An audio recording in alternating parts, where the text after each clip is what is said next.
Hello, welcome back to my fave fanfics. Here, I post, well, my favorite fanfictions, if that wasn't obvious. I do hope you'll enjoy them as much as I do. Please like and subscribe for more content. Without further ado, let's get started. Welcome, my dear faves, to the first part of What If Wanderer Ended Up in the World of My Hero Academia. Credit goes to Phantom Fox 19. Chapter 1. This is a long tale, one that tells my journey through this new land, how a puppet became a hero.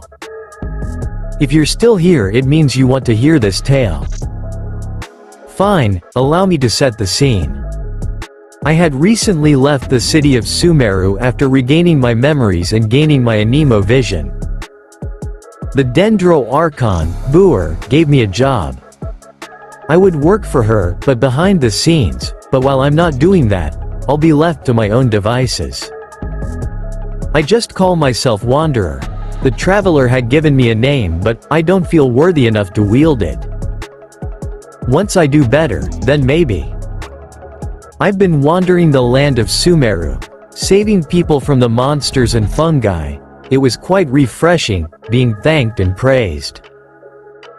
But one day, as I was going down a path, a spiral portal opened up and sucked me into it.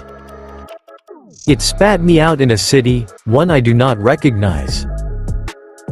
I hovered in the air, taking in the new surroundings, buildings as far as the eye can see. It was obvious I wasn't in Sumeru anymore, much less Teyvat. The people wore clothes that I did not recognize, everything was more futuristic. I lowered myself to the ground and began to walk. People were looking at me funny, calling me a pro-hero. I was no hero, much less a professional. Suddenly a woman who looked to be wearing black and had springs on her feet with bags of what I can only assume is the currency here. I could have done nothing and walked away, but seeing this was so pathetic. I waved my arm and sent a strong gust of wind that sent the woman flying to the wall and knocked her unconscious. No one saw me, or so I believed. The next thing that happened was running into a creature. It looked like a small bear wearing a suit. It was smart, really smart. It saw what I did and offered me sanctuary in his school. I had used my abilities, or in his words, my quirk, and I was not allowed to, but he saw that I wasn't from around here. I do not know what he means by quirk, but I intend to ask. We went inside a car, a vehicle that I haven't seen before. When we arrived, I got a good look of this school. The school itself was a large building shaped like an H. It was honestly astounding that it looked to be made of glass. I was taken inside and noticed that the halls were empty. The animal explained that it was a summer break and there were no students at the moment. We went to his office, which was larger than I had expected, and sat down when the animal offered me a seat. The young man wearing peculiar clothing looked cautious. Nezu was fascinated by this young man. He was dressed like a pro-hero, but his confusion made it unlikely. "What is your name?" Nezu asked. "You may call me Wanderer," the Wanderer responded. "Where are you from?" Nezu asked as he stared at the younger man. "I came from Sumeru. I decided to wander the lands, help people who I come across," Wanderer explained. "And where is this Sumeru?" Nezu pressed on. Sumeru was not a place he recognized, and he wasn't lying. "From the look of confusion on your face. You don't know what I'm talking about, so I'll be clear. I'm not from this world. I'm in a world not my own. I would like to leave and be on my way so I can find my way back." The Wanderer got up and made his way to the door. "And use your quirk while doing so?" The Wanderer stopped and looked at the animal. "Quirk?" The Wanderer raised an eyebrow. "A power, people all over the world possess some supernatural ability. Nezu explained. People with these abilities and a hero license can use said abilities to help people. And without a hero license, you can't go using your quirk in public. Police and heroes will arrest you. Nezu stared at him with an intense look. The wanderer stared back, silent until he said, "Then give me a license." Nezu smiled. "And why do you think I have any say on that?" Quote, "This is a school for these heroes. I realized that when I saw the giant H building. Also the certificates on the wall tell me that your school is certified to teach heroism." Wanderer crossed his arms and turned to face the chimera full on. Wonderful deduction.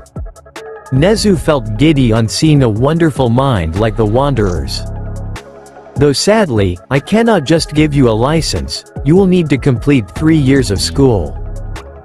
Wanderer scowled.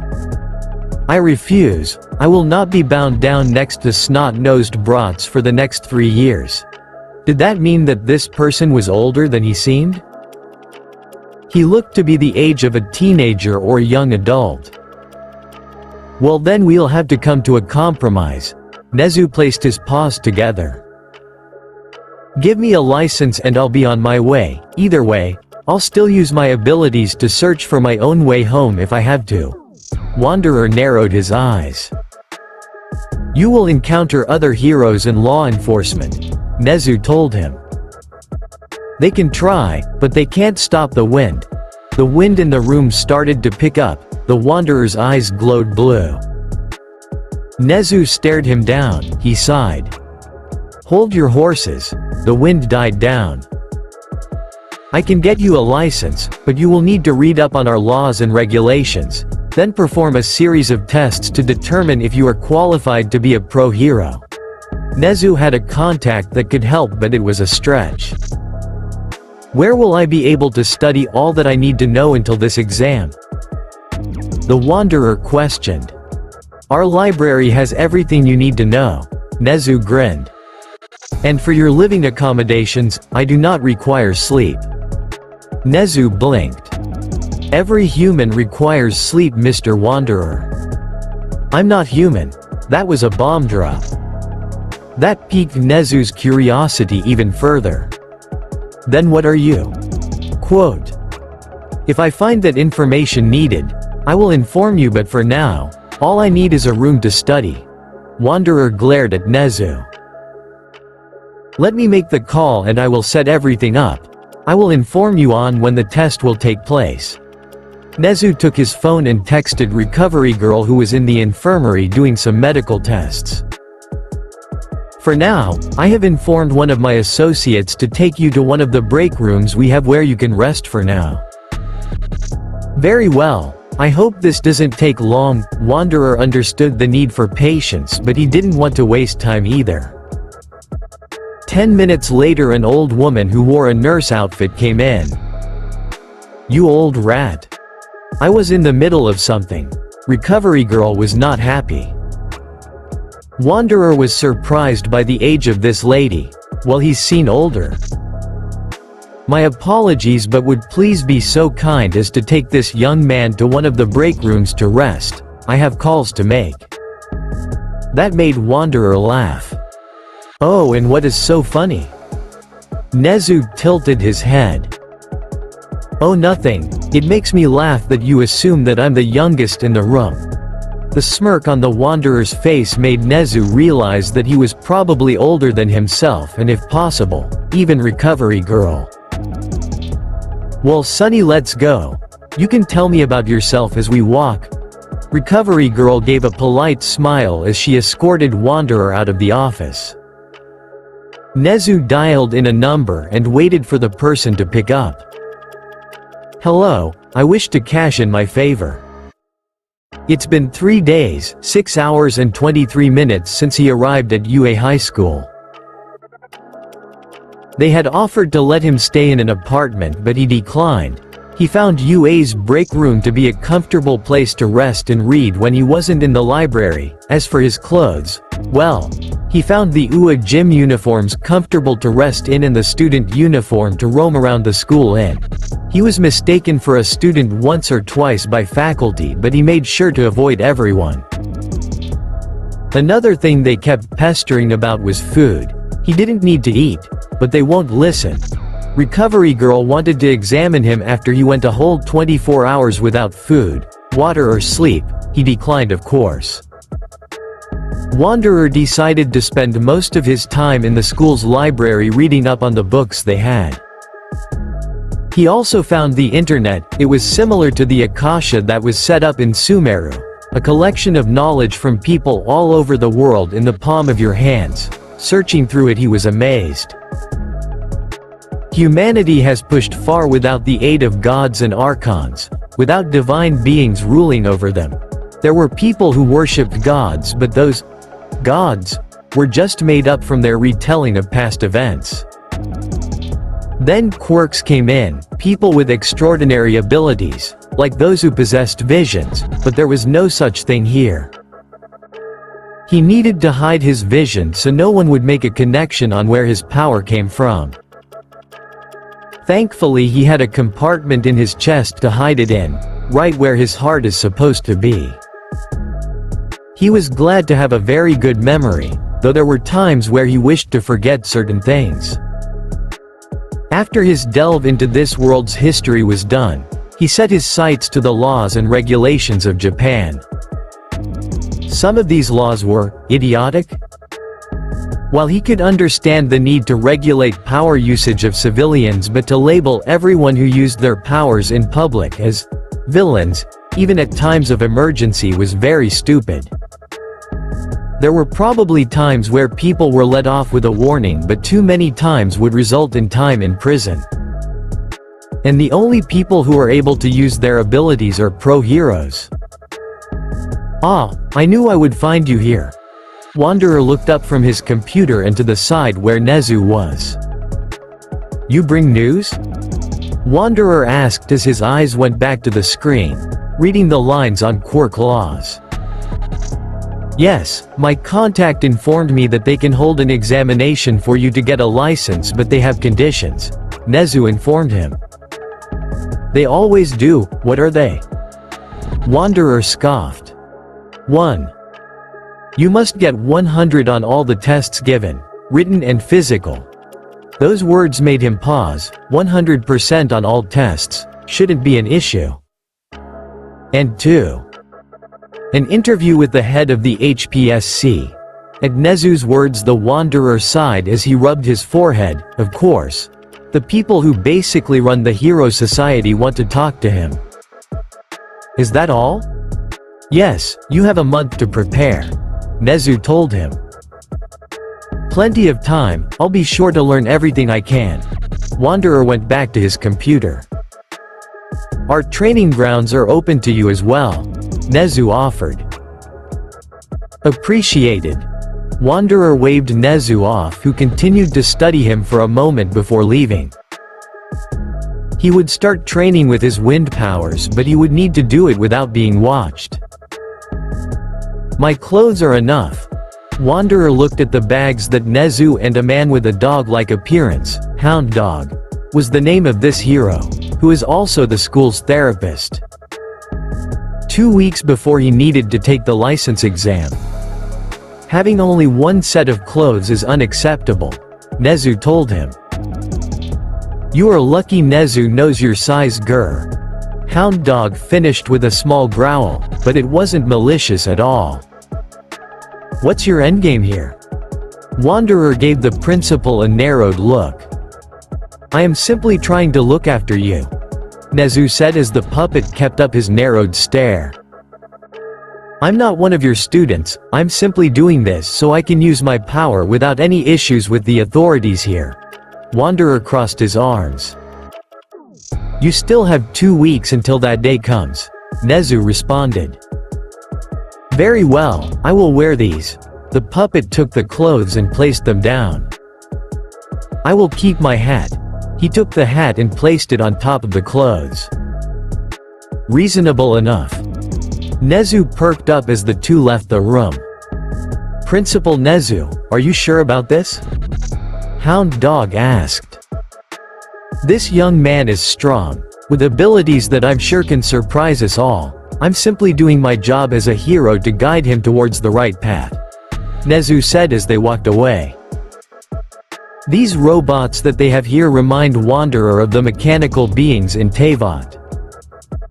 Although the robots here were fragile, they were made for students to fight against after all.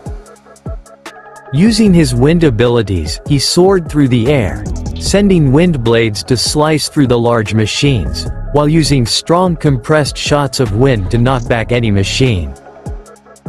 He needed to learn to subdue. He had a feeling that the people here would be too fragile. The physical education uniform was quite comfortable. He opted that his wind blades would be used for stronger enemies while he would use compressed air bullets and his knowledge on CQC to take care of any weaker attackers. His flight abilities were improving, being able to fly through the fake city, making tight turns and going through obstacles without much issue. He figured he would pass this exam with ease, but he had to be alert in case there was a variable that he didn't consider. The day of the exam came. Finally, he was getting impatient, but they probably had to prepare the whole examination for him. The Wanderer was taken via car to a stadium where his examination will take place. In the car next to him was the principal. Is there anything I should know about this exam? The Wanderer asked as he looked out the window.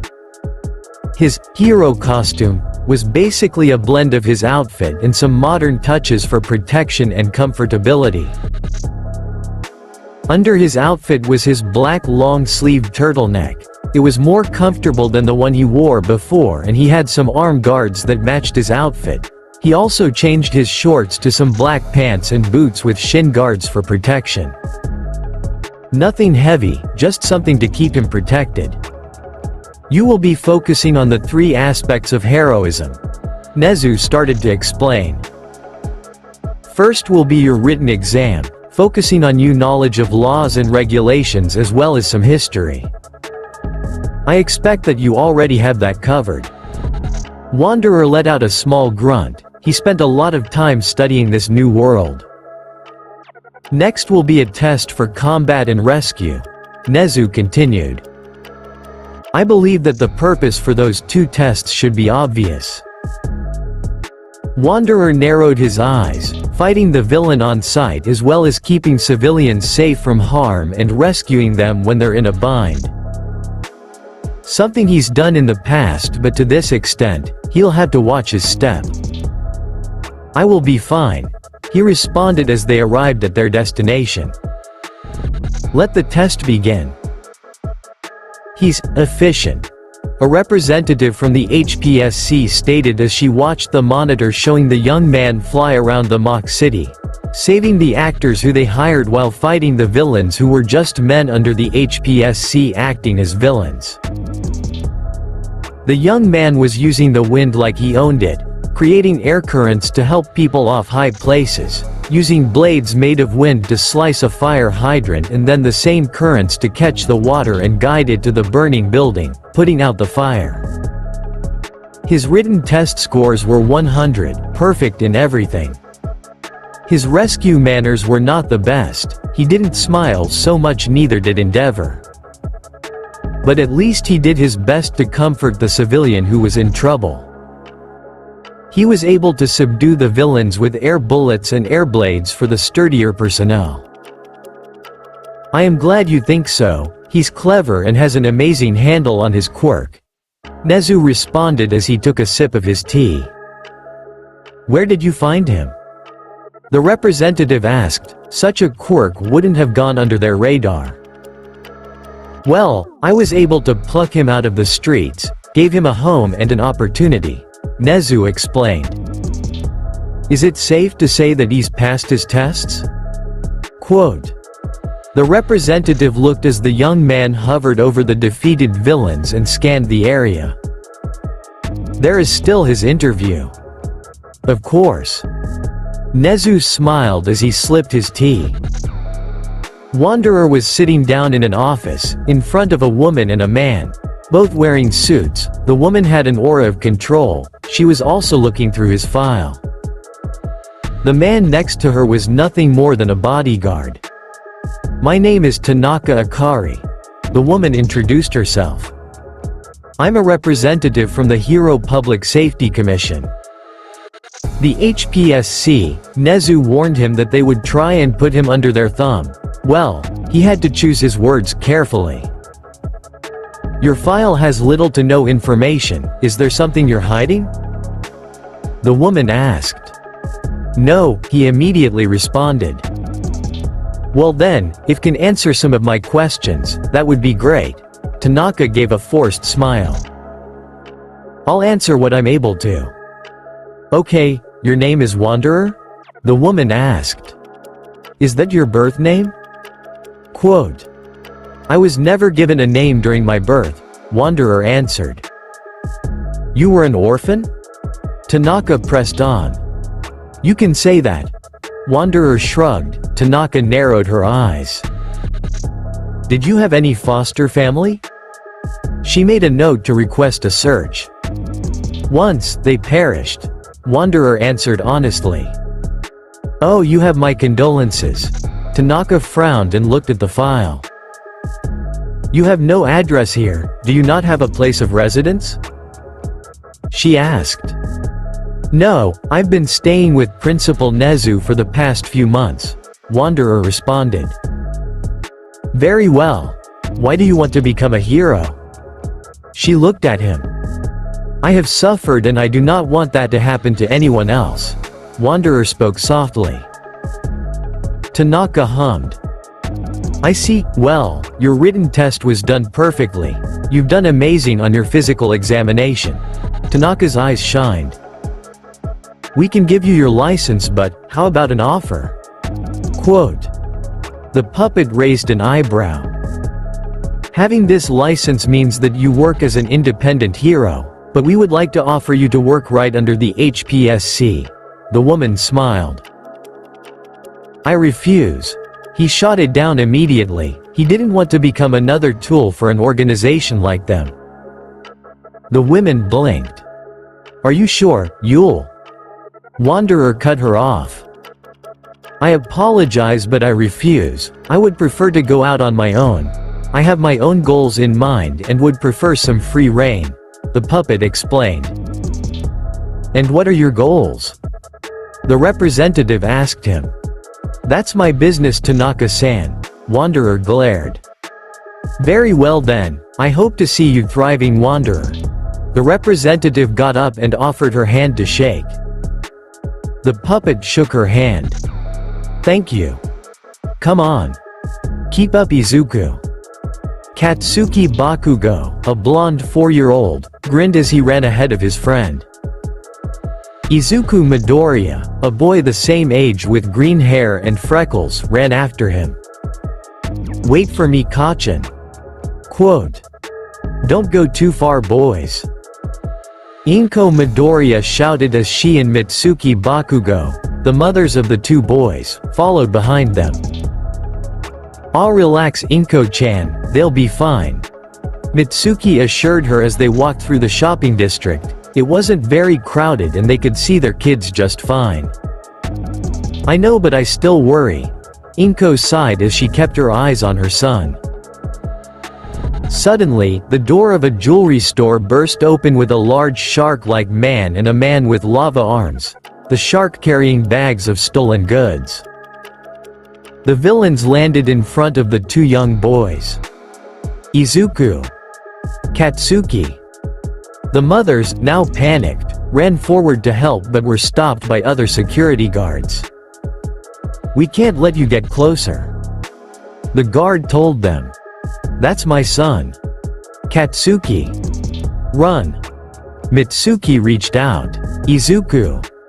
Inko cried as the two boys stepped back. "Oh, it's just brats," the shark man grinned. "We could use them as hostages." The man next to him grinned right back as he reached out. "No one step any closer," the man shouted. Geez, these scum. Are there any heroes? People were asking as police guards were keeping people from going any closer. A ball of wind suddenly landed between the villains and the kids. Dust picked up, covering the scene. The two boys were coughing and covering their eyes. That wind is so strong. Izuku tried to look at the man in front of him. Is it all might?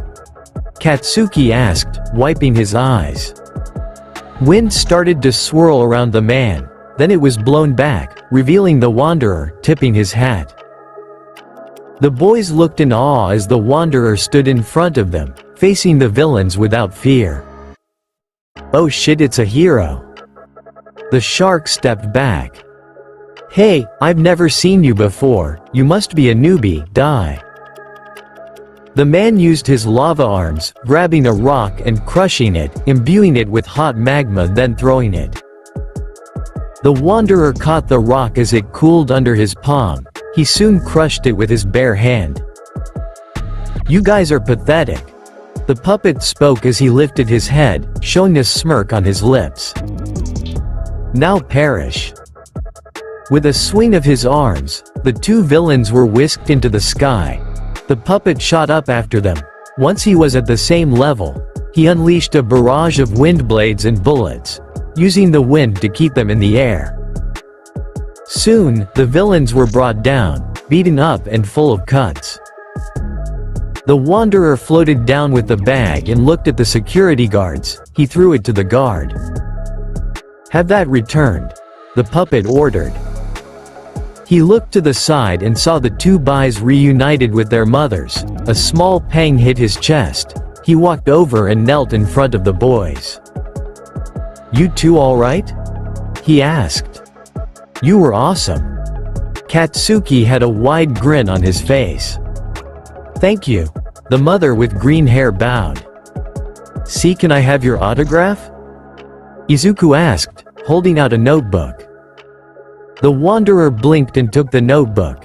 He's never signed something before. He wrote something down and handed it back to the kid. Take care and be careful. Wait. What's your name?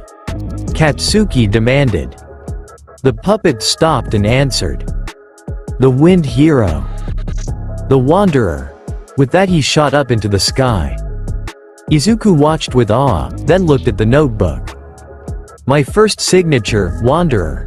Izuku's eyes sparkled. Wanderer flew over a few buildings before landing in front of a black car with Nezu waiting. My, just 20 minutes after getting your license and you jump into action. Nezu smiled. No one else was doing anything, they were either too slow or didn't care. Wanderer rolled his eyes as he took off his hat and got in the car. In either case, we have much to discuss now that you have your license. Joy, the puppet sarcastically responded. Chapter 2. The Wanderer had opened up an agency, with the help of Principal Nezu. It's been 2 months since he became a pro hero. During those 2 months, he got himself a small apartment that was functional for his needs. He's also gotten requests to use his likeness in merchandise.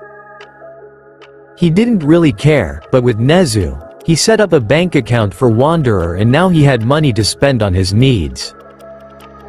Soon Nezu told him that he should open an agency to help with his hero work as most heroes recruit sidekicks to aid and train. It took some talking but the Wanderer agreed. The Wanderer agency was made, set in a building with 10 floors. The puppet wasn't sure about all this space but the principal insisted on it. Now he had to find people to hire to help with his menial tasks while he searched Japan for a way back to Teyvat. As such, he was doing interviews. Cementos was there with him under Nezu's orders. So what's first? The puppet asked Cementos. Well, you already hired a janitorial staff, Cementos commented. Wanderer had actually went around the streets asking some of the homeless if they would like a job. What? Why should he hire professionals to do such a job when there were people who didn't have jobs and could learn over time? Oh, here's one, Ms. Faruzan, no last name. Cementos handed the wanderer a folder. The puppet looked the file over and his eyes were drawn to the picture. His eyes widened. The picture showed a woman with light turquoise hair that were styled in pigtails and similarly colored eyes. Her iris were upside-down triangles. She wore a nice dress shirt with a jacket. What caught his eyes was the pin of the Anemo symbol on her chest. Please schedule an interview with her. Wanderer kept his eyes on the file. You haven't looked at the others. Cementos looked confused. Please. Wanderer looked over Faruzan's resume and it matched certain criteria from the Akademia. Did he find another from his world? Wanderer was sitting behind his new desk, sitting in his nice chair. His hat was placed on the desk next to the computer. He had already finished with paperwork, so now he was waiting for Faruzan to arrive. The door opened and Faruzan stepped inside, holding her purse with a smile. Good morning, Wanderer-san. Ms. Faruzan. Madam Faruzan, please. Faruzan cut him off. The puppet's eye twitched in annoyance. Ms. Faruzan, I do believe you're looking for employment. The woman frowned, but this was a job interview, so she would let it slide. That's correct. I was let go of my previous employment for certain reasons. Faruzan looked nervous at that. Well, you're hired, but before that, you must answer my question. Wanderer reached into his jacket. Faruzan blinked, just like that. And what would that be, sir? She asked him. Her expression turned into shock as he placed his Anemo vision on the desk. How did you get here? The puppet stared at her with an intense gaze. Faruzan stared at the vision for a solid minute before reaching into her pocket and taking out her own vision. The two visions pulsed with wind energy. You're from Teyvat, she muttered in shock. Yes, I asked you here because I am looking for a way back to Teyvat. I haven't had much luck, but with my status as a hero, I'll have more freedom to search, so please, I would like to hear your story. The Wanderer mentioned the chair in front of his desk. Faruzan immediately sat down. Very well, I was locked in the ruins in the desert, trying to solve the puzzles to get myself out. It took me, I don't even remember how long. I haven't aged a bit, I think it was 100 years. Faruzan furrowed her brows. Wanderer raised an eyebrow. He had heard of a researcher going missing a long time ago. What happened next? He asked. When I attempted at the puzzles once again after a break, I found myself being sucked into a portal of some sorts and found myself here in Japan.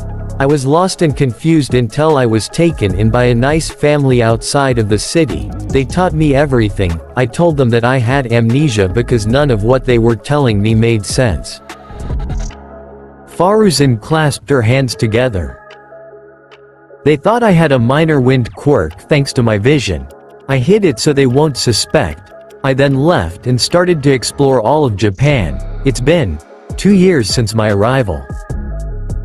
Wanderer's eyes widened. Have you found anything? Any leads? Any clues? Quote. Faruzan shook her head. No, nothing. I'm sorry, I haven't been much help. Faruzan looked a bit ashamed that she couldn't provide anything. Wanderer leaned back on his chair. I've been here for 5 months. With my status, I'll be able to search far and wide. If I do find a way back, I'll let you know. Faruzan perked up. I'll be of any assistance I can. I'll do research to find anything I missed. Quote. Great, we're getting somewhere, but we also have to do our work as an agency. The puppet sighed. Yes, that's true. We can get funding for our search through. Faruzan cupped her chin. I have a deal with a few companies that wants to use my likeness for merchandise, so that won't be an issue. What was your field of study in the academia? The puppet asked. Oh, I specialized in machine mechanics and language, she told him. Wanderer's eyes widened. This was perfect. If he ever got into any trouble she might. He shook his head. Not yet. That'll be useful, thank you. Welcome to the Wanderer Agency. He offered his hand to shake, which she did. Thank you for having me. Quote. Stop right there. Ingenium shouted as he ran after a thief on a stolen motorcycle, who was recklessly swerving through cars. Fat chance. The thief called back with a manic grin on his face as he swiped his hand, secreting oil from his fingertips. Ingenium tried to turn when he saw this but slipped on the oil. Shutting his eyes, bracing for the hard concrete road to hit him, it never did. Learn to stop at high speeds. A voice scolded. Ingenium opened his eyes to see the Wanderer staring at him blankly. He was holding Ingenium by the arms, keeping him over the oil-coated road. Wanderer, the thief. Ingenium looked to the side and saw the thief screaming as he was bouncing on an air current. How despicable, to rob a convenience store instead of a bank.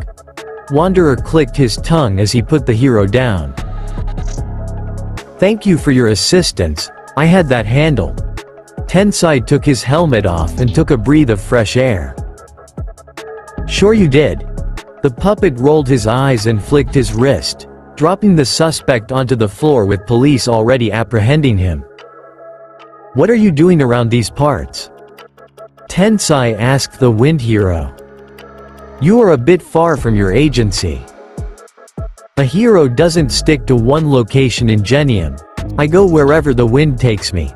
The Wanderer spoke. He turned his head and started to hover. Shoot out a few blocks away. He flew off at high speeds. What? Exclamation mark. But the wind hero was already gone. Damn it. Placing his helmet back on, he ran after his fellow pro. Once Ingenium arrived, he found Wanderer already taking down the shooters on one side of the street. Deciding to help, he rushed to the other shooters and made easy work of them. Wanderer was about to jump to the next shooter but stopped when he saw Ingenium taking down the last one. Your aid was appreciated. The Wanderer sighed as he looked at the groaning men. Silver fangs and kindlers. Ingenium walked over.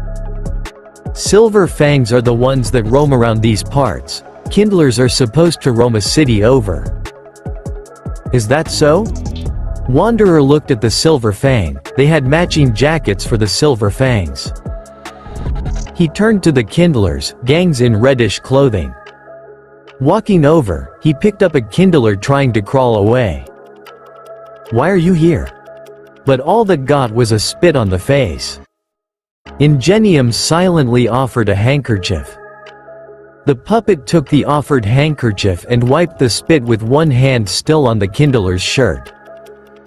He returned the handkerchief to Ingenium and glared at the goon. Very well. The Wanderer shot up into the sky with the Kindler screaming. Ingenium watched with wide eyes but had a feeling that Wind Hero won't actually let the goon fall to his death. Ingenium. What is he doing? Exclamation mark. A police officer demanded, looking up to see the Wanderer dangling the man by his shirt. Interrogation. Ingenium answered, he's been trying to get these guys behind bars for a while, he would take anything. Ah! Exclamation mark. Exclamation mark. Exclamation mark. Wanderer dropped the man, but as he was about to reach the asphalt, the puppet caught him last second. IT was a drug trade. But we wanted the cash and drugs. So we tried to cross them. The Kindler spilled faster than a glass of water. Search the area, they must have hidden the drugs, Ingenium ordered. The officers spread out to search. Anything else you're not telling us? Wanderer asked. How about your boss and the plans you guys have? Quote. I don't know what you're talking about. Quote. Hey, why don't you dangle him from his feet? Blood tends to go up the brain when upside down. Ingenium asked Wanderer, who looked to be considering it. The Kindler paled. No. Okay. Our boss has heard that the Fang has been dwindling. We're trying to kick them out and set shop here. Quote. Wanderer dropped the Kindler onto the ground and looked at a conscious Silver Fang member who shook his head as the Wind Hero set his eyes on him. I'll talk. Quote. I'll leave this to you, Ingenium. Wanderer shot upwards. Thanks for the assist. Ingenium waved as he got to work. That was utterly reckless. Faruzan screamed as she followed Wanderer into his office later that evening. You don't have a high enough ranking to make those kinds of scare tactics and expect no media backlash. Quote. I don't care for rankings. Wanderer rolled his eyes as he sat on his comfy chair. Well, you should. Who knows how people will see you after that stunt. Faruzan sighed as she palmed her face. She took out a tablet. Ingenium sent a message. He and the police were able to take down the Silver Fang and Kindler gangs after got the necessary information. Half of the earnings was wired to our account as thanks for gaining the information. It was a huge help. See? Nothing to worry about. He placed his hat on the desk. I was simply passing by. Very well. Faruzan rolled her eyes. Also, we need to hire a good legal team. I get the feeling that we might need it. Faruzan tapped her tablet. Whatever. He got up and went to the electric kettle and poured some pre-boiled water into a mug and placed some tea inside. He took a sip and sighed. I don't understand how you can drink that. Faruzan scowled. What can I say? I like it bitter. He smirked at her.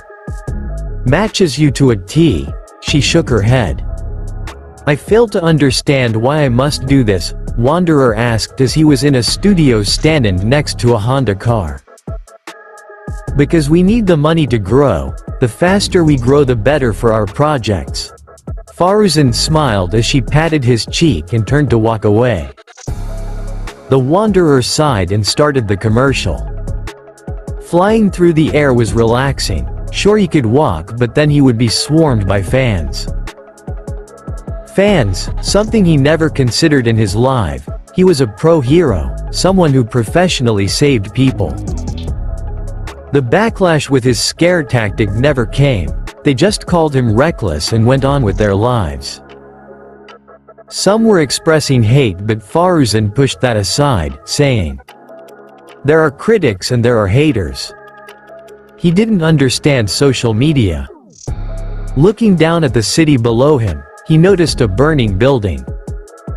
What idiot would do this? Wanderer growled and shot towards the building. Someone call the fire department. A civilian screamed. Endeavor, the number 2 hero, was cooling down after a battle with a villain. The building was collateral damage. Police were trying to keep people away. He was overheating after using so much firepower. He gritted his teeth. He already called for his sidekicks, but there were people in there. Up there. A woman called out, pointing at the sky. Everyone looked up and saw a ball of wind dive through a window of the building.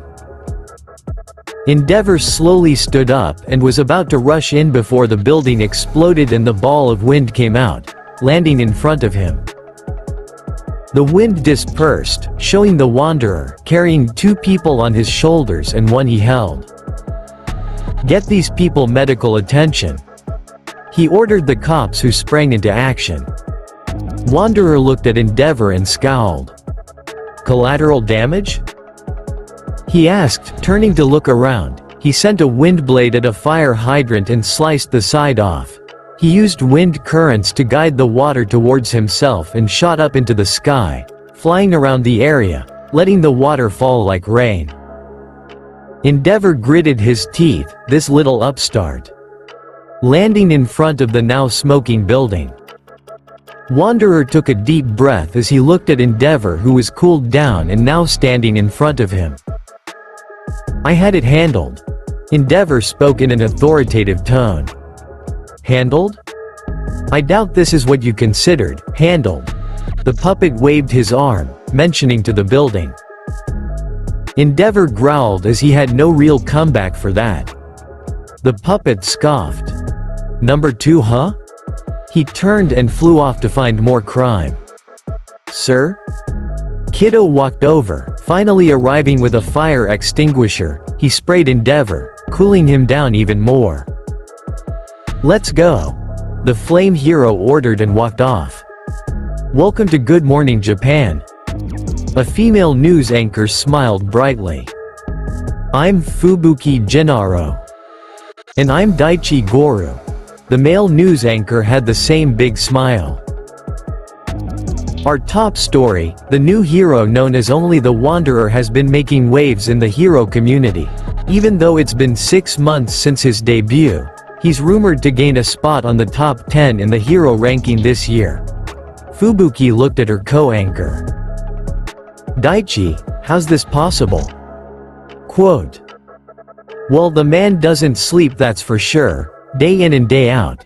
He's flying all over Japan and stopping crime wherever he finds it," Daichi explained.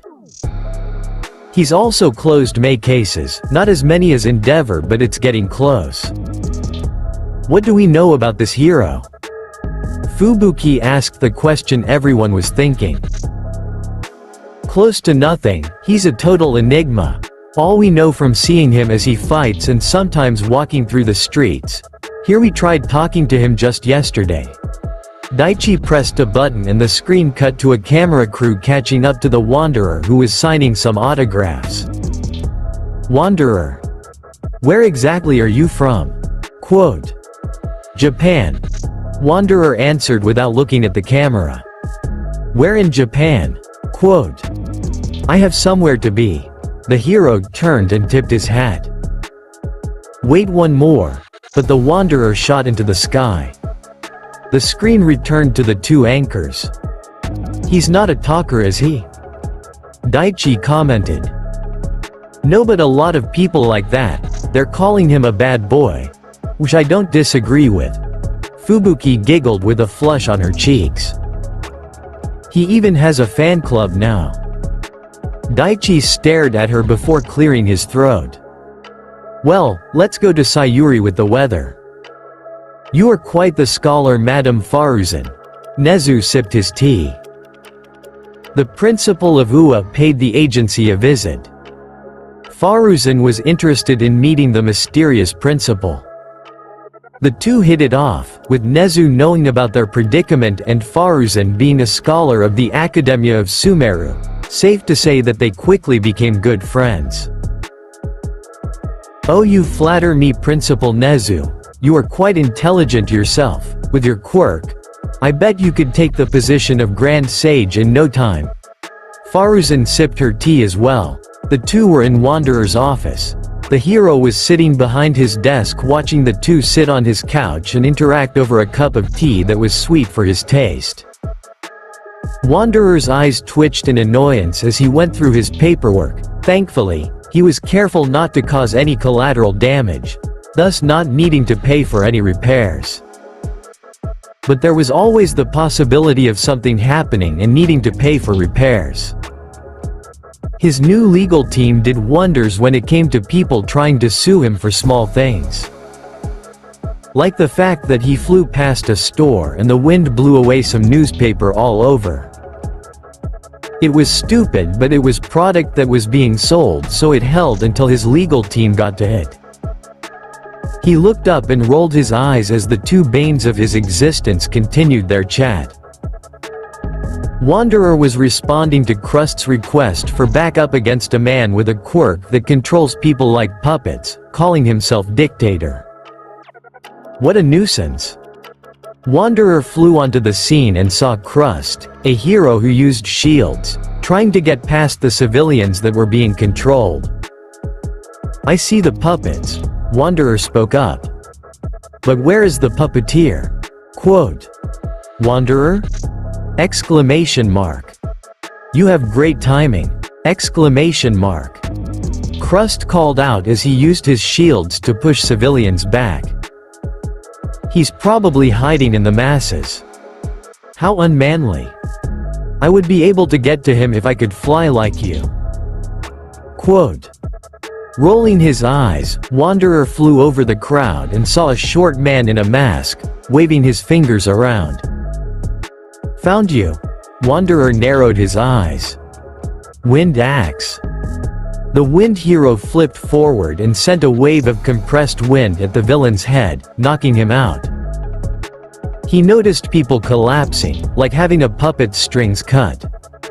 The Wanderer landed in front of Krust. "Any casualties?" he asked. "None that I can see." Krust had this large grin that annoyed him to no ends. "Good, watch over Dictator." With that, the wind hero flew into the sky once more. "I wish I could fly." Krust kept his grin as he walked over to the downed villain. "No. Yes. No. Yes. No. No. Quote. No. Quote.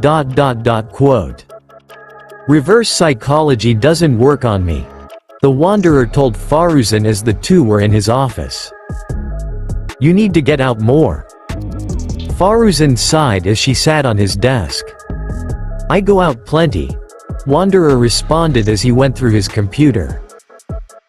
"Hero work, not even going back to your apartment to sleep." Faruzan exclaimed.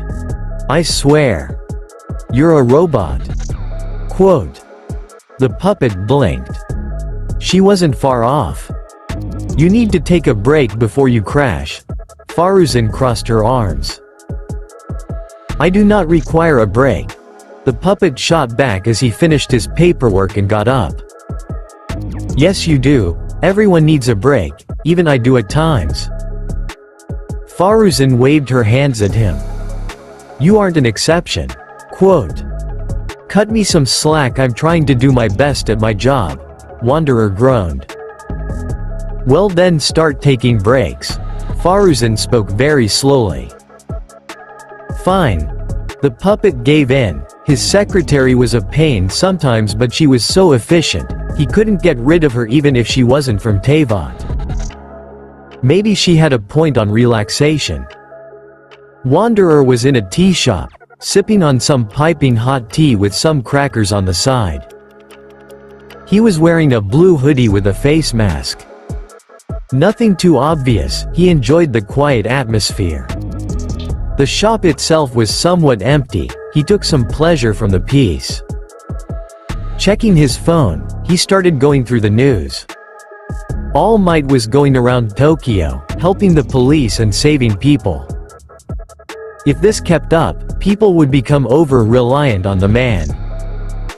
He was human after all.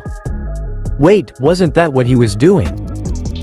He went around, helping people, solving cases, not just in one city but all of Japan. Sure, he was searching for leads on how to get back to Teyvat, but the job was a necessity to earn income and permission to use his abilities. He sighed, he was a puppet, he would be around quite a while, although people will question that.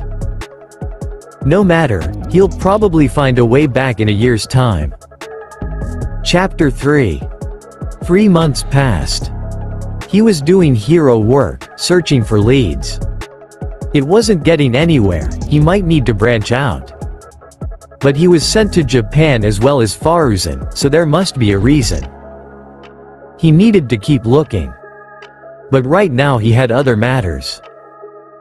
Wanderer was currently interviewing a new employee for his agency, He thought Faruzan would handle this, but she put it on him since he's the boss. They need a HR department. Jin Bubaigawara, a man in his 20s looking for work. His quirk was called double cloning? Useful. Wanderer looked up to see the man sitting in front of him. The suit he was wearing was worn down. Some stitches could be seen. So Mr. Bubaigawara, what kind of work are you hoping to do here? Wanderer asked as he put the folder down. Well. The man looked a bit nervous at that question. You have no college degree. The puppet stated as he saw a lacking document when going through the resume, small jobs that were obviously not high-paying. No, Jin slumped in his seat. Why not? Quote, my parents died when I was in middle school, with no relatives to take me in. I was on my own. I couldn't finish school and had to work to keep myself from going hungry. Jin explained as he looked at his lap. Wanderer narrowed his eyes. He could tell that the man wasn't lying. Was society really this cruel to people? Yes, he knew firsthand that the world was a dark place. But maybe he could make it easier for others. This building has rooms that are empty. You could take residence in one of them. Wanderer started to speak. Jin's head shot up. You can start working as soon as you sign some papers and get yourself settled. Hey, are you serious? Jin asked, tearing up. Yes, I know what it's like being on your own at a young age. You have no purpose or any idea what to do. Wanderer closed his eyes. You just go from place to place and try to get by, Jin muttered. Exactly, I won't let you be aimless if I can help it. You'll do some small tasks around the office and if one fits you, focus on that. Wanderer got up. Welcome to the Wanderer Agency, Jin Bubaigawara. The puppet offered his hand.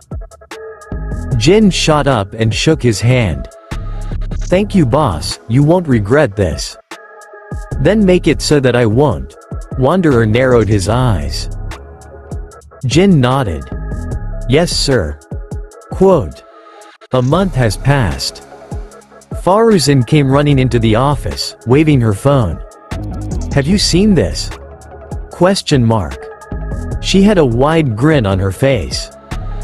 Wanderer looked up from his book on engineering. What are you shouting about? He sighed, annoyed. This. Listen. The Wind Hero. Wanderer has flown to the top 10 in half a year. Faruzan read off her phone. Wanderer rolled his eyes. I care little for those popularity contests, he responded. This is big, sir. You're rising in the ranks. Faruzan exclaimed. Please remember that we're still looking for a way back home, Wanderer pointed out. Faruzan stiffened. Yes, I remember, she muttered. It's been a while since they've met and started working on getting home and so far, nothing.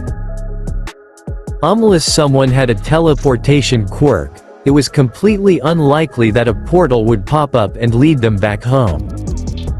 Wanderer saw her expression and sighed. But I have to admit, it feels nice. Faruzan looked at him with a surprised face. Then she smiled. Well, I'm glad that you do care, you're not so bad. How's Jin doing? He asked his secretary. Well, he's adjusting really well, some slip-ups but nothing that we can't handle. He's using his quirk to help in menial tasks, Faruzan explained. Although he's asking if it's allowed. I'm a pro hero. He has my permission as long as it's not outside of the office. Wanderer waved his hand. Jin came into the office with a cup. Your coffee, Madam Faruzan. Jin handed it to her. Faruzan took a sip and smiled. Good job. Just how I like it. She praised him. Jin bowed and opened the door to walk out. Wanderer could see clones of Jin around the office. Double his pay, he's doing a good job, Wanderer told her. Noted, sir. Faruzan smiled wider. Another month has passed. Wanderer had pushed to the number 2 spot, surpassing Endeavor. The two had a rivalry, but no matter what, Endeavor couldn't get the spot back. Endeavor arrived at the scene of a shootout and was angered to see Wanderer standing over the shooters. He growled as the Wanderer took notice of him. The puppet simply walked away. He passed Endeavor, who glared at him. The Wanderer chuckled as he heard this. What? Still stewing over our previous run-ins? He asked as he stopped and looked at Endeavor. The crowd watched as these two rivals stared each other down. Well? What are you gonna do about it? Take your time, I'm in no hurry. The Wanderer continued to walk away with Endeavor burning hotter than before in rage. Yeah, that was fun. Wanderer hated Nezu at times. The rat had convinced him to take on a hero student for their work study. He didn't want to spend his time on children. There was a knock coming from the doors of his office. Let's get this over with, come in. Wanderer crossed his arms. Faruzan walked in with a girl who had a head of green fire for hair. Here's the hero student boss. Faruzan smirked and walked out. That troublesome woman. The girl bowed. Thank you for taking me on. Quote. Name and quirk? Wanderer asked right away. The girl blinked, confused before straightening up. Camie G Mo, my quirk is blazing hair. I can take chunks of my hair and throw it at my enemies. Quote. Quite useful. Are you sufficient in CQC? Wanderer asked. I'm 40% good at hand-to-hand, Mo answered honestly. Do you have other skills? Wanderer raised an eyebrow. Well, Mo scratched her head. Fine, I'll teach you more hand-to-hand, then we'll go out on patrol. We'll work on your quirk later. Wanderer got up and walked past Mo, who grinned and followed. Finally, what's your hero name? Quote. Burnin, sir. Burnin responded. Burnin was excited when she started a week before. Now she was sore, tired and sleepy. The hero she was working under was relentless. He took her down in every fight they had. He was drilling hand-to-hand combat into her the old-fashioned way. Beat it into her system. Their patrols consisted of her having to chase after him. He barely stopped. He only stopped when it was 3 a.m. the next day. By 7 a.m., she was back in the gym, him teaching her better CQC. When they were about to go on patrol, he stopped her and took her to the balcony. He suggested that she should try using her hair to fly. He then pushed her off the balcony. Burnin had to figure out how to do it, but she did it. She was still not able to keep up with Wanderer. He did help her on how to fly correctly. After a long day, she would sleep and then the day repeated, training, break, long patrol then sleep. At least Faruzan was nice. Wanderer had been working her to the ground, but she loved it. She knew that was pushing her to be a better hero and she was grateful for it. Sir? Quote. Wanderer looked at Burnin as they stood on top of a building. It's been a month since she started doing her work study with him. Do you wish to go back to the office? He asked with a raised eyebrow. No. Just, when I graduate, is it okay if I work for you as an official sidekick? Burnin asked him. Wanderer stared at her for a while. The girl was a great assist, he had to admit. When he was rushing off to the next scene, she did her best to keep up and help him when he needed it, sometimes providing fires for his wins, pulling civilians out when he was getting into big fights. Why, don't you wish to become a solo hero? Wanderer crossed his arms. I want to help people and seeing you rush around, not even taking breaks inspires me. I want to help you, sir. She told him. This was touching. Wanderer's stare softened. The choice is yours. If you wish to come back, I'll accept you as my sidekick. He turned away. Vernon grinned widely. Thank you, sir. Quote. Villain attack. With that, Wanderer shot into the sky. Vernon followed after, determined to keep up. 2 years have passed. Wanderer had done more good than he imagined. Jin was a good employee, he worked hard and was pretty well liked in the office. He had gotten himself an apartment, even a girlfriend, his life was coming together. Vernon had graduated from hero school and joined his agency as a sidekick officially, his first sidekick. Something she was proud of. Faruzan recently hired someone new. A fresh out of high school girl who Faruzan was chatting with online. Iida Minami, a girl whose quirk empowered those who she loved, but she also had great hacking skills and with Faruzan's help, now was the head of their IT department. Currently he was finishing up a villain attack. The number 12 hero Ryukyu was a great help, but it was afterwards that was annoying him. I have no interest in teaming up with you, Ryukyu. Wanderer crossed his arms staring at the Dragoon heroine. This will benefit us both, Wanderer. I have resources, you have information. We can do this quicker if we work together. The woman smiled. Wanderer narrowed his eyes. Fine. Let me just go find my hat. It flew off during the skirmish. He walked away. I don't think he's coming back, a random officer commented. Ryukyu sighed. I figured that too. Wanderer always kept to himself. Becoming the number 2 hero was a huge boon since he had more freedom than ever. But sometimes it was a curse because he was so sought after, being pestered for interviews, team-up requests and sometimes just being annoyed. For example, I will not allow you to do my hair. Wanderer placed his hat on his head. Best Jeanist had assisted in taking down a large villain and was now pestering him about his hair. It's a mess and you would look much better if you styled it. Jeanist had a comb in hand. If you so much as touch me, I'll show you how many wind blades it takes to cut through enforced denim. Faruzan and Vernon were laughing when they read the tabloids about Jeanist chasing him with scissors and a comb. Sometimes he wished that they would leave him alone. He thought that quirks weren't very powerful. Useful and strong if used correctly, yes, but not overly powerful. But this?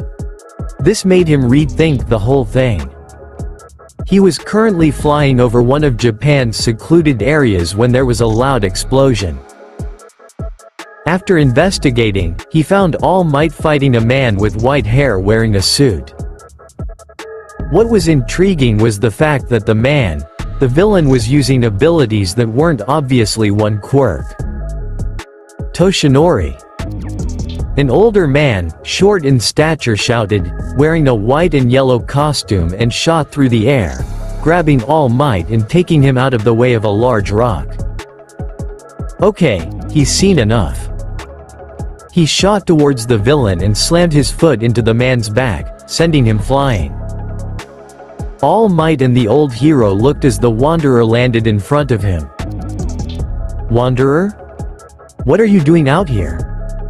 Exclamation mark. All Might demanded. I was searching for something. Wanderer crossed his arms. Who was that? Quote. A villain that's way too powerful for you, Zygote. I suggest you leave. The old man glared. You were obviously having issues, Wanderer retorted. Well, if it isn't the number 2 hero. The villain's voice came behind them. The three looked and saw the villain walking over, his wounds healing.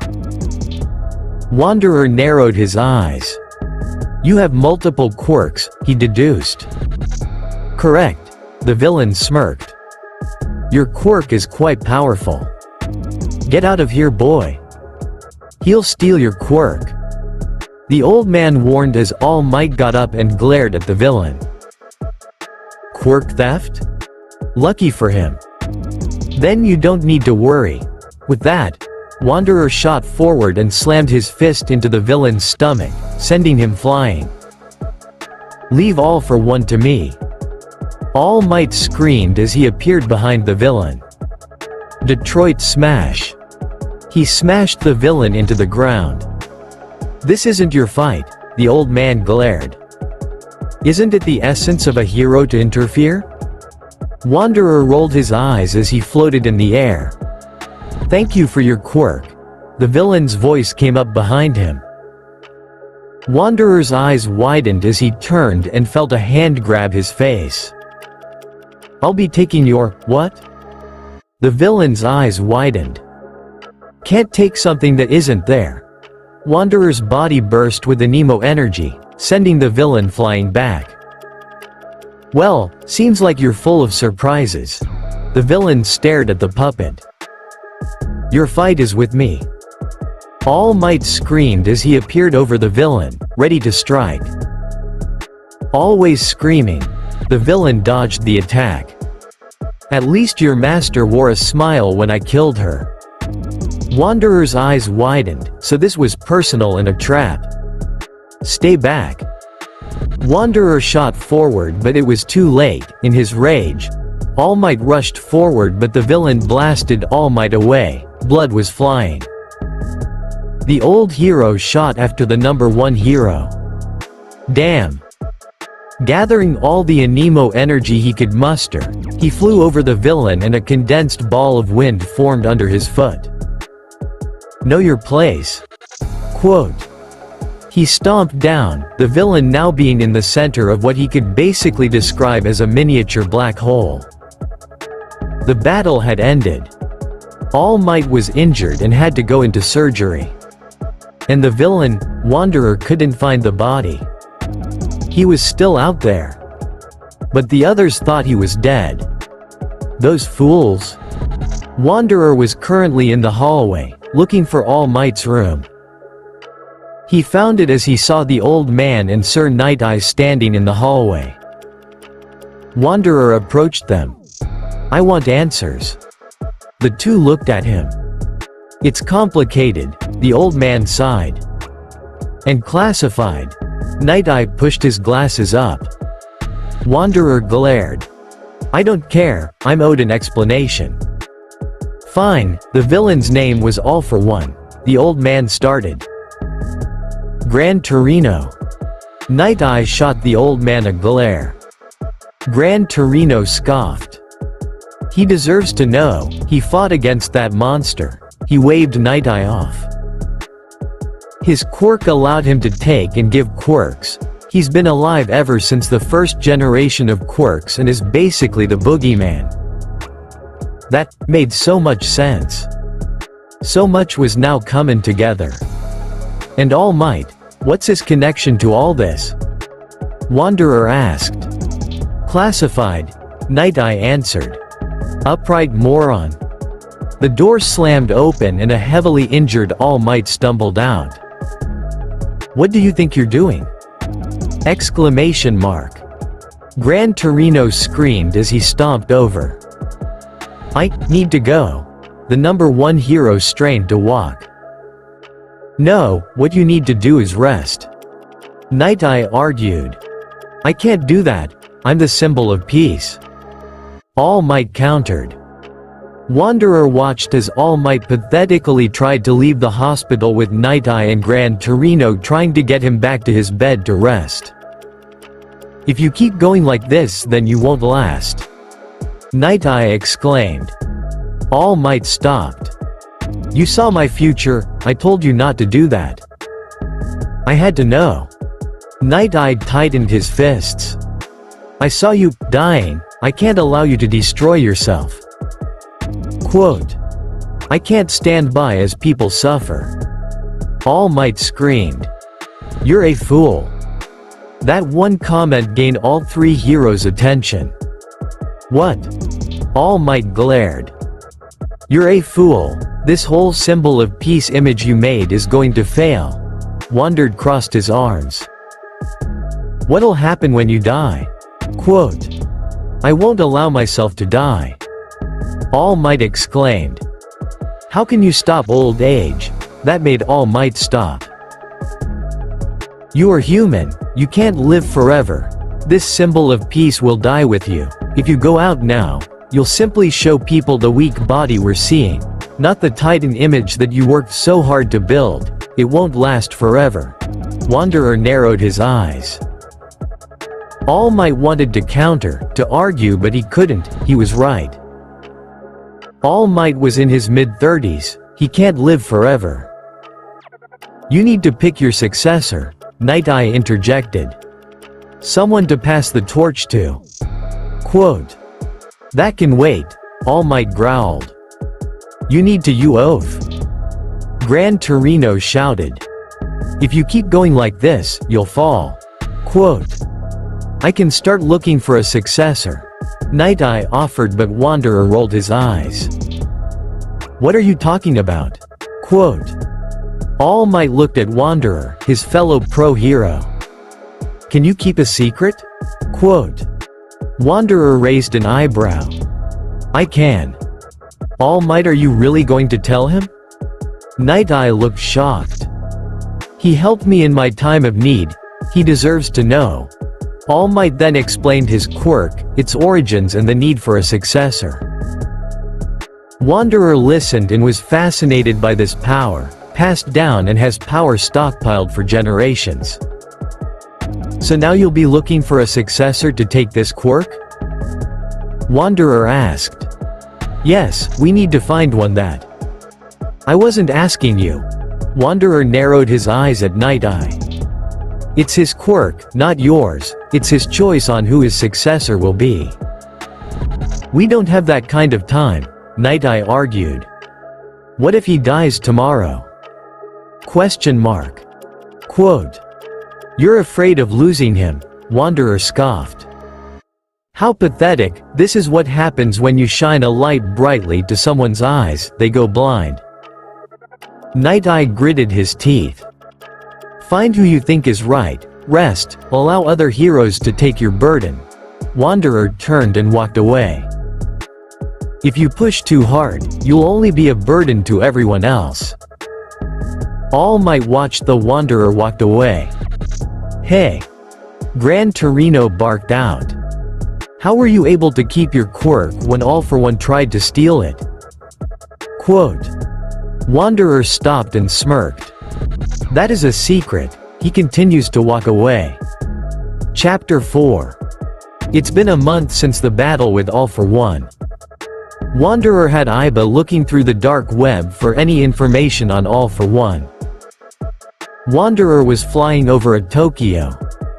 Since All Might was still. Wanderer narrowed his eyes when saw the number hero dispatching a villain. Wanderer immediately shot down as landed with a scowl. All Might froze and looked at the Wanderer. It was almost funny, the number 1 hero looking at the number 2 hero in fear. Wanderer. What are you doing here? All Might greeted, but the scowl on the puppet's face made it obvious he wasn't happy. You are supposed to be resting. Wanderer crossed his arms. I was, but then I wanted something to eat so I went out. Quote. Wanderer floated up and slapped the man over the head. Go back, before I call Gran Torino. Wanderer threatened. All Might recoiled. You wouldn't. Quote. Try me. Wanderer narrowed his eyes. It was true, the two exchanged numbers, mostly because he had questions about All Might's predecessor. Fine. The hero sighed and walked away. The crowd looked shocked. The symbol of peace was afraid of the number 2, and considering the size difference, it was shocking. Izuku Midoriya was running down the streets. The 9-year-old was hoping to catch the nearby villain fight. Why this one in particular? Because the Wanderer was fighting 5 villains with his sidekick. Izuku idolized the Wind Hero. He was still a huge All Might fan, but the Wanderer left a mark and was so cool. He stopped when he reached a large crowd. In the distance, Wanderer was chasing a winged villain through the sky. So cool. Izuku beamed as he took his notebook out and took notes. Wanderer threw wind blades at the winged villain, some hitting the villain's left wing. Swinging his hands like that shoots out wind blades and punching shoots out air bullets. Izuku muttered as he wrote it down. The villain started to fall, but Wanderer intercepted and grabbed the villain and flew closer to the ground before dropping him. Burnin was dealing with a villain with a bone quirk. It allowed him to create bone-like weapons, and another who with a strength enhancement quirk. Burnin jumped back as the bone villain tried to skewer her. Burnin. Flames. Wanderer ordered. Burnin smirked and grabbed 2 fistfuls of her hair and threw it into the air, where Wanderer flew through them, and now the flames merged with his wind. The villains paled as the Wanderer turned back and a ring of fire circled around him. Amazing. He can take the elements that go with wind and use it as his own. Izuku wrote it down. I wonder if water works as well. Wanderer shot forward and slammed his palm into the faces of the 2 villains and slammed them onto the ground, inducing burns and cuts all over. Burnin grinned. Good one, boss. Quote. Don't relax, there were supposed to be one more. Wanderer called out. A close-by building exploded as a large villain, who's now the size of a cement truck and was ogre-like in appearance, came out and tried to slam his fist down on Burnin, but she dodged. Wanderer let loose wind blades and air bullets as he flew around the large villain. That's not doing anything, boss. Burnin threw bundles of her hair at the villain. Wanderer narrowed his eyes and crossed his arms. Get back. Quote. Burnin was confused, but she jumped back. The villain swiped at the Wanderer, who dodged and flew over the villain. Some of her fire is still clinging, big mistake. Wanderer gathered all the anemo energy he could and condensed it into a ball. Whoa. A new move? Exclamation mark. Izuku wrote it down as he watched with wide eyes. You dare to gaze upon me? Question mark. Dropping the orb of condensed wind, he stepped on it hard, causing a miniature vortex to form and catching the fire on the villain. The end results were a charred villain collapsing, now unconscious. Wanderer floated down. He brushed some burning debris off his shoulder. Boss, when could you do that? Exclamation mark. Burnin asked with a look of awe in her face. I could always do it, just never needed to. Wanderer answered as he heard the crowd cheer. A miniature vortex. His quirk is so powerful. Izuku wrote down more notes. He was so happy he came here today. Wanderer was looking at his computer confused. Faruzan came in with some papers.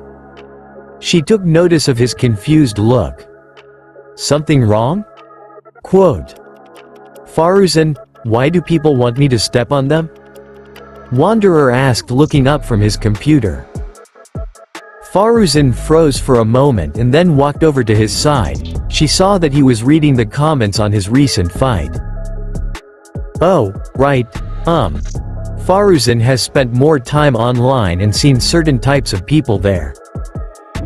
They're just weird in the head, Faruzan explained. Wanderer raised an eyebrow and looked at the computer. Why are they calling me daddy? I'm not a father. That's enough social media for you. Quote. Minami Iida was walking through the office, making her way to Faruzan's office to give her something. She spotted her close friend and smiled. Jin. Quote. Jin looked up. "Oh Minami, how are you?" Quote. "I'm alright. I'm just taking some stuff to Madame Faruzan, what are you doing?" She asked. "Oh well, I saw one of the new hires flirting with Madame Faruzan," Jin whispered. Minami's eyes went wide. "Really?" Exclamation mark. She whispered. "Yes, and I think she's in her wit's end. Apparently, this has been going on since he arrived." Jin explained. The duo heard a loud crash. "No sense of respect," Faruzan shouted in anger. The duo took a peek over the corner and saw the new hire cowering as wind seemed to swirl around Faruzan. "If you only came here to flirt and perv on me and not do your job, then we have no place for you here. You're fired." And with a large gust of wind, the man was sent flying and he slammed into the wall. Minami shook in fear as she witnessed all of this. "Jin, I'm scared," no response. She looked up and Jin had vanished. "Don't leave me," Minami screamed in her head. "Oh Minami," Faruzan called out. Minami squeaked in fear as she stepped out of the corner. "I have the reports you requested." The redhead held out the papers and Faruzan took it with a smile. "Thank you. Please draft out a termination paper for Takeshi." Faruzan nodded to the man still stuck on the wall. "I will. I didn't know you had a wind quirk like the boss," Minami commented. "Oh that? Haha, yeah, I don't really use it so much, but it's useful whenever I need it." Faruzan laughed and walked away. Minami looked at the man stuck on the wall and then walked away to get started on the termination paper. "I don't understand why you had me do that," Wanderer told Faruzan as they walked out of a studio. "They were practically begging me to get you to agree to this. They want you in the new Super Smash Heroes game," Faruzan explained. "Don't they have 6 of those already?" Wanderer asked as he remembered seeing those games online. "Yes, well, they are making another one with the newer heroes," Faruzan explained as they got into a car. "Was it necessary for me to explain my moveset?" Wanderer sighed. "Yes, because they are going to implement it into the game. Also you need to be there when they make your trailer soundtrack." Faruzan looked at him. He cupped his chin. "Fine, but I want to be the one to make the music." I'll talk to them," Faruzan nodded. A few months later, in Aldera Middle School. They just released the newest trailer for Super Smash Heroes. A student called out. The teacher was out, so the students gathered around and watched the trailer. Katsuki Bakugo was a fan, so he pushed someone away to get a better view. "Man, the graphics look amazing. New heroes too," a random student commented. The screen went dark. A small light blue crystal appeared on screen. "In that case, I'll take some time to myself now." The Wanderer's voice came from the screen. The students went crazy. "He's in the game!" A student shouted, excited. "Damn, the music is so fucking hype." A male student was bobbing his head to the beat. Basically the same music as the trailer for Wanderer's reveal in Genshin Impact. Bakugo grinned wider. Ever since the Wind Hero's debut, Bakugo had started admiring the hero, almost as much as All Might. He was cool, he never lost and went all over Japan to beat up villains and stop crime. That's what he wanted to do. Izuku, who was outside on the roof, was watching the trailer with wide eyes. "I need to get the game," he whispered. Wanderer was standing on top of a building, letting the wind blow on his face. He enjoyed these times of silence. Ah, Wanderer. Quote. His peace was compromised. Turning his head, the one interrupting his peace was ironically the symbol of peace, All Might. What are you doing here? Wanderer asked bluntly. I was in the neighborhood. All Might grinned widely. Quote. You can relax, I was told about your other form. Wanderer turned away. Don't waste time putting up a facade. All Might blinked and sighed as he let go, deflating. Wanderer looked from the corner of his eyes. How long can you keep it up? Quote. Right now, 5 hours. All Might rubbed the back of his head. Try not to push it. Wanderer responded. I've been told that, I must ask, what's your name? All Might asked. You already know my name, Wanderer shrugged. That's your hero name, All Might blinked confused. And that's all you'll get, Wanderer retorted. The two heroes looked over the city in silence. Quote. Why did you become a hero? All Might inquired. Wanderer was about to speak but stopped for a moment. He simply became a hero to use his power without any issue from the law, but he didn't have to go out of his way to save people. Saving people the way he wanted to be saved long ago. Quote. That's something for me and me alone to know. Wanderer responded, his tone was soft. All Might understood the sensitive subject and nodded. Well, either way, you've become an exceptional hero. You might even overtake me one day. All Might smiled wide. Wanderer didn't respond, his eyes on the horizon. I need to go. With that, Wanderer flew away, leaving the number one hero alone on the roof. A few months had passed. Wanderer was currently in a dilemma. He was called in for a villain maiming a student in a middle school. When he had arrived, he saw a blonde girl sucking on a student's blood. After separating the two, with some difficulty, he had Vernon take the boy to an ambulance while he talked to the girl. Where's the villain? An officer asked Vernon. Inside with the boss, I'm going back to help him. Vernon put the boy on the gurney and walked back to the entrance of the school. Wanderer stared at the girl, her eyes hazy and her smile manic. Blood, I want to taste your yummy blood, the girl giggled. Quote. What's your name? He asked. The girl lunged at him but he dodged effortlessly. I'm Himiko Toga. I want us to be closer. Her grin was wide, showing her fangs. You're not in the correct state of mind, blood. Wanderer noticed that she was craving for it, sadly he didn't have any. Boss. Vernon ran inside and took some of her hair. Stop. Wanderer ordered. Vernon stopped mid-throw. He grabbed Toga from behind and keeps her still. Vernon, I need your blood. Toga struggles under his grip. Boss? Vernon looked confused. Trust me. Wanderer gave her a hard stare. Vernon looked at the girl and then back at her boss. Okay. She stepped forward and offered her arm, to which Toga latched on. She sucked, sucked and sucked. The suction lessened as Toga stopped struggling.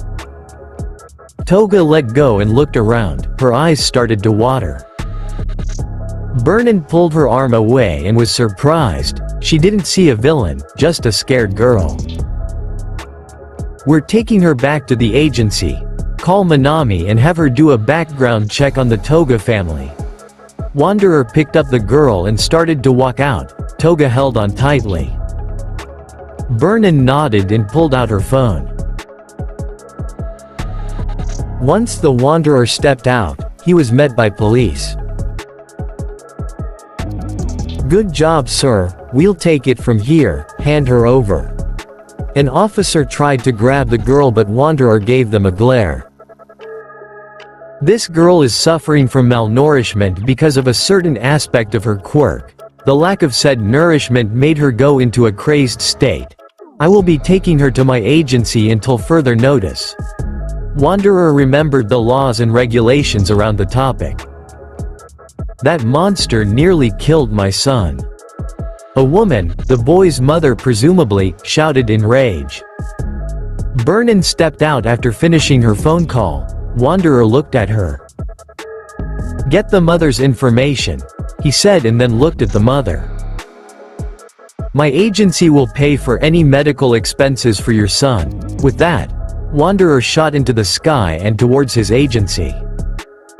Why did you help me? Toga whispered as she held onto him tightly, not just to keep herself from falling, but because he was actually trying to help her. Wanderer stared ahead. Why? Because you needed help, Wanderer answered. Manami, Faruzan and Vernon were in Wanderer's office. Toga was asleep on the couch. Wanderer himself was staring out the window. Is this true? He asked, his tone low and rage bubbling in his chest. Manami nodded, her expression was one of disgust. Based on the cameras that they had installed, they didn't try to help her with her quirk but tried to suppress it, she answered. Faruzan had her arms crossed, her expression one of anger. File a lawsuit, I want that girl away from that family. Wanderer growled, wind picking up around him. But where will she go? Vernon asked. I totally agree, but putting her in the foster system might just be worse. Quote. I'll take her, Faruzan spoke up. Good, I want those people punished, Wanderer ordered. There were times where he looked at the system in place and felt that it was inadequate at times. But he also remembered how narrow-minded and stupid humans were. He would use the system to his advantage. Weeks passed. The legal case of the Wanderer Agency versus the Toga family was all over the internet. People were calling Toga a monster, but when the neglect of the parents were brought to life, the monster title was shifted to them. People tend to forget that quirks altered the human body, making it so that certain needs had to be met for the body to function properly. That's what happened to Himiko. Some people still labeled her as a monster, even the family of the boy she maimed. Fortunately, the boy survived. Unfortunately, the family of the boy was insisting that Himiko be arrested. While he was out on patrol, he was asked about why he was trying so hard to protect the girl. Let me answer that with a question of my own. Wanderer crossed his arms. If a man has a quirk that requires him to eat iron, not the vitamin but the actual mineral, would you give him the mineral to survive? Quote. The reporters murmured amongst one another. Himiko Toga was a similar case. She needed blood to survive, to stay sane, but her family, desperate to make her normal. Wanderer emphasized on the word normal. They neglected her needs and she had to resort to animal blood, small birds, small animals. But she needed more. She is a growing girl and she was deprived of a substance that she needed. Now she's being labeled a villain for being neglected by her horrendous family? His expression turned into one of disgust. When a lion tamer starves a lion of meat and then forces the lion to behave around a whole pack of zebras. Who do you blame?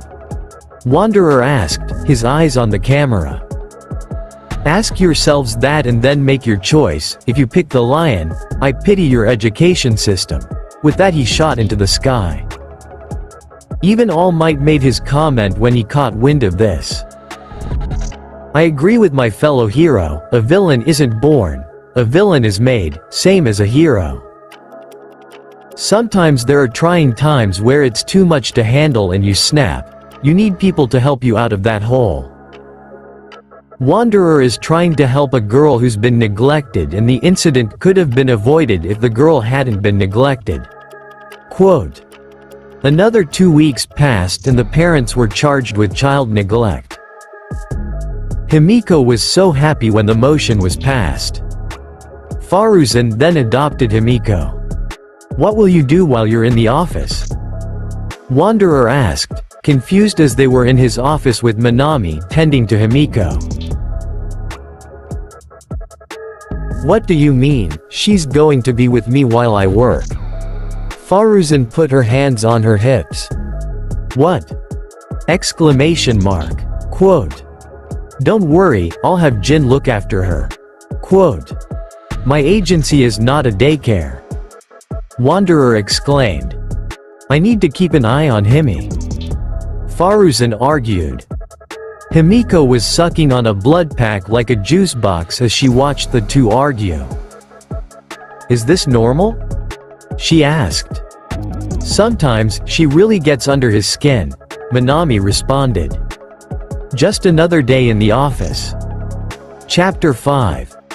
We need to get Himiko a tutor, Faruzan brought up during a report. And this is my concern, why? Wanderer asked with a frown. Because you helped in saving her. You had to help me with her well-being. Faruzan crossed her arms. Fine, I'll look into it, but she won't be tutored here. Wanderer glared. Well, I don't want to leave her alone in my apartment with someone I barely know. Faruzan glared back. The two glared at each other for a solid 5 minutes, not backing down. Wanderer growled and leaned back. Fine, she'll be tutored in one of the spare rooms we have. He relented. Thank you. Faruzan's smirk irritated him to no end. Fuyumi Todoroki was going through her emails on her laptop. She had finished teaching lessons and was hoping to land a job in an elementary school. Not yet though, that would be too soon. She needed some experience in teaching someone first, so she opted to posting her services as a personal tutor online. Someone on one time with a student will help her gain experience. Fuyumi blinked as she got a new email and she smiled at the title, her first client. She opened the email and read through it. The more she read, the wider her eyes became. The chances of this happening were super slim. But now was the question of should she accept. Sure, it would give her experience in teaching a child, although the kid was older, but also, considering who the kid was and where she was supposed to tutor them would really upset her father. Maybe she won't tell him the details. Fuyumi made her decision and responded to the number 2 hero's email about tutoring the girl named Himiko. Fuyumi was standing in front of the Wanderer's agency with a book bag and a phone in hand. She told her father that she would be going to her first tutoring client. He didn't ask any questions, thankfully. He wouldn't be happy if he knew that she was doing it for his rival and for the girl who was labeled a villain. Stealing her nerves, Fuyumi walked inside and saw the receptionist sitting behind a desk. Hello, I'm Fuyumi Todoroki. I am the tutor that Mr. Wanderer hired. Fuyumi introduced herself. The receptionist looked up. Ah yes. The woman took out a badge and handed it to her.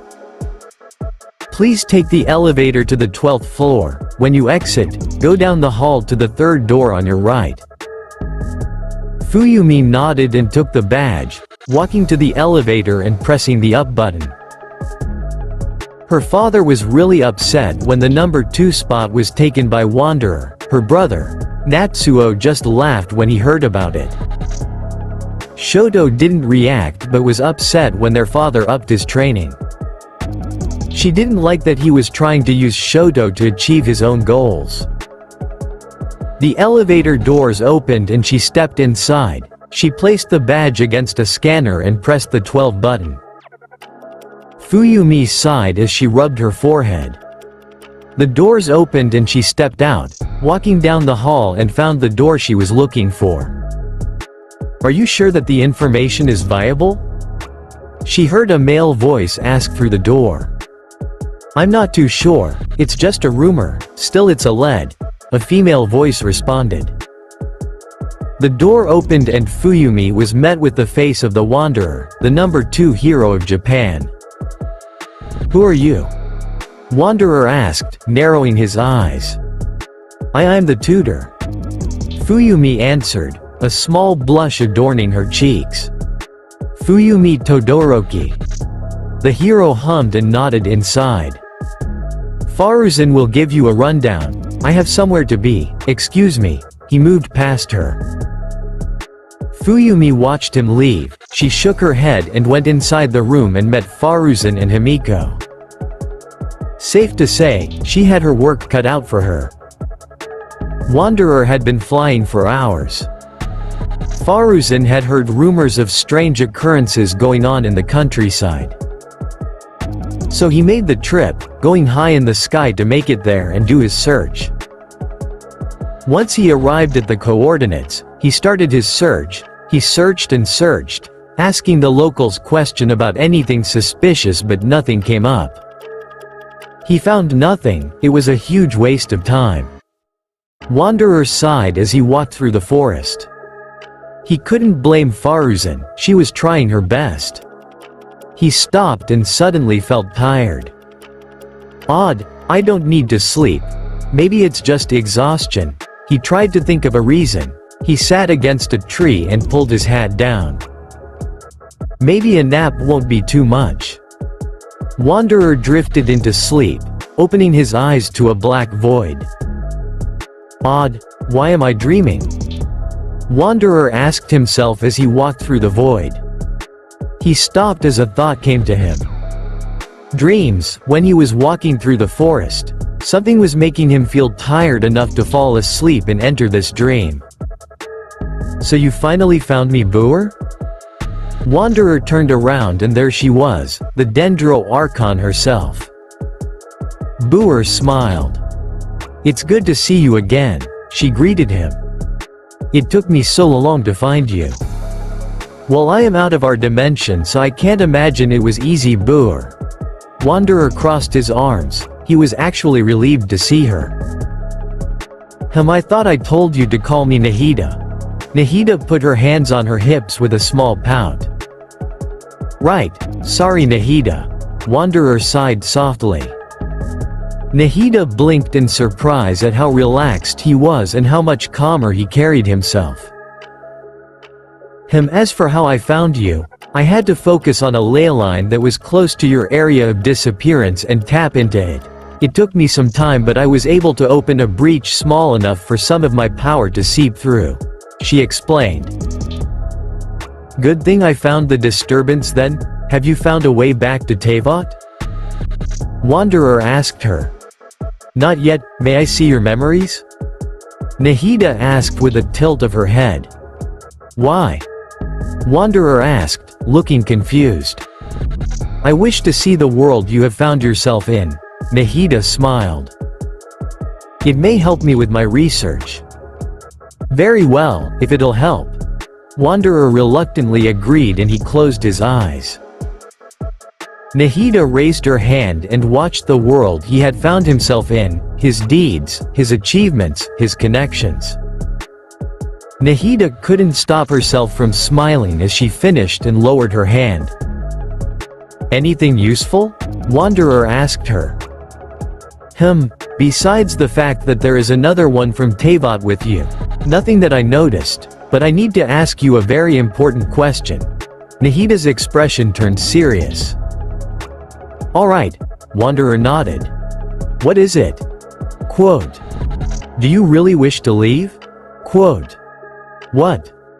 Wanderer narrowed his eyes. Do you wish to leave the life you created for yourself, the blank slate you have found? Nahida asked again. Wanderer crossed his arms and turned away. I still have my sins to atone for, deeds that can't be washed in a snap of a finger. I learnt that when I erased myself from our mensal. But you've done so much good. You're a hero in this world. Nahida smiled. You save people, give them hope. You saved a little girl who was suffering and cleared her of her crimes. That's what heroes are supposed to do, Wanderer scoffed. But you did it. Are you really willing to leave it all behind, the connections that you've made? Nahida frowned. The connection that Faruzan made with Himiko? Quote. Wanderer paused. If he and Faruzan left, they couldn't take Himiko with them, could they? Now that we are connected, I can contact you via dreams. Please think of my words. You were given a chance at a new life for a reason. Nahida put a hand on her chest. I believe that your sins have been forgiven by those who put you here. And with that, Wanderer woke up. Getting up and looking at the night sky, Nahida's question rang in his mind. Did he wish to return to Teyvat? Could he leave everything he built here behind? Hovering in the air for a few moments, he then rocketed back to the city. Wanderer had been flying for 3 hours and 19 minutes now. He needed to land. Looking down at the city he was flying over, he took in the nightlife of the people of Japan. Finding a rooftop, he landed and surveyed the area. It's been 3 days since he spoke to Nahida. He told Faruzan that the area was a bust. She didn't seem to be disappointed about it, considering she was with Himiko at the time. The questions Nahida asked him were plaguing his mind. What's the number 2 hero doing out at a time like this?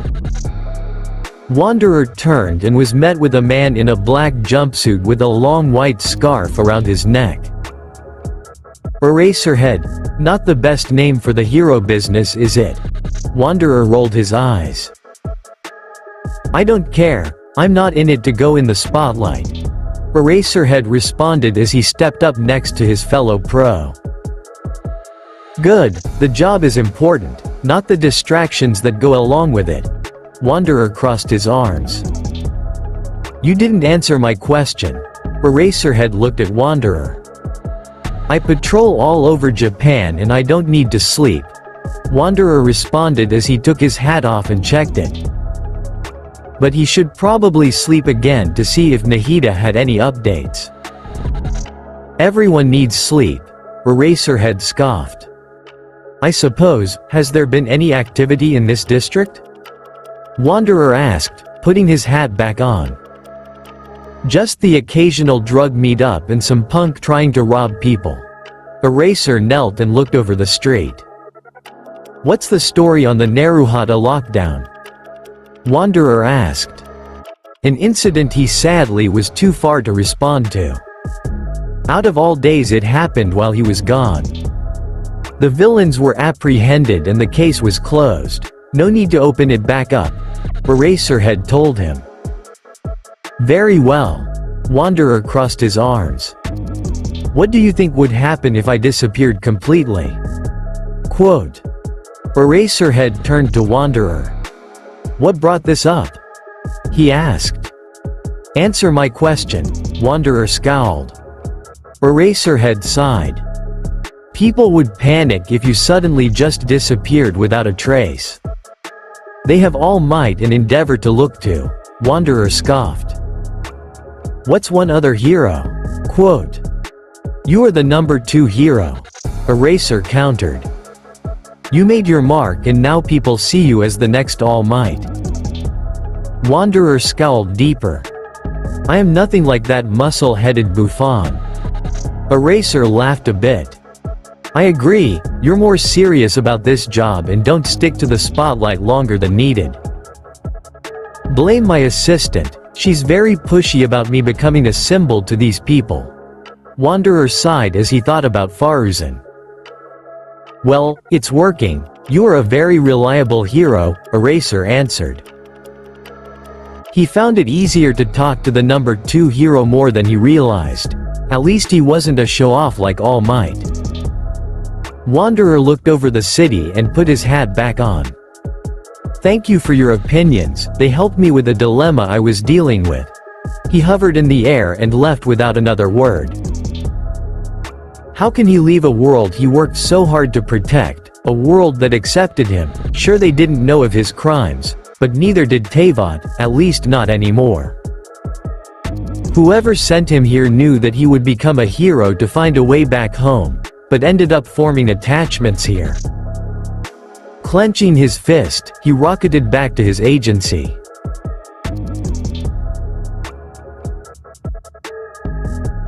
Unfortunately, this part is over. I hope you enjoyed it. My apologies for all those quotes. Please have a good morning, afternoon, evening or night. See you next time, faves.